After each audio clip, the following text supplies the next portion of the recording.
Se ha hecho acompañamiento a la familia, a la madre que ha iniciado la petición. Se ha consultado a los colegios para ver si alguno de ellos estaría dispuesto a albergar ese aula.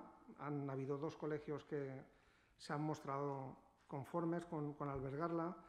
Se ha estado consultando con el gabinete psicopedagógico, que son los que entienden de esto, para que nos asesoren en este tema.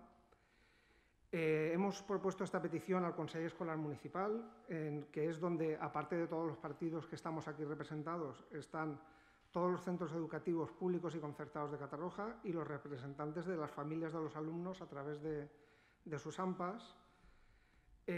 Y desde ahí mandamos una carta como la que estamos pidiendo que se mande ahora a Consellería el 24 de marzo, indicándoles eso, que toda la comunidad educativa de Catarroja daba soporte a este aula.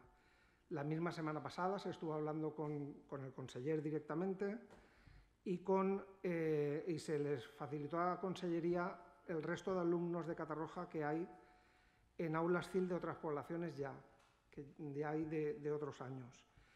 Y lo único que quería añadir era felicitar sobre todo a la madre del alumno que ha iniciado esta petición por la lucha que lleva desde el mes de febrero por su hijo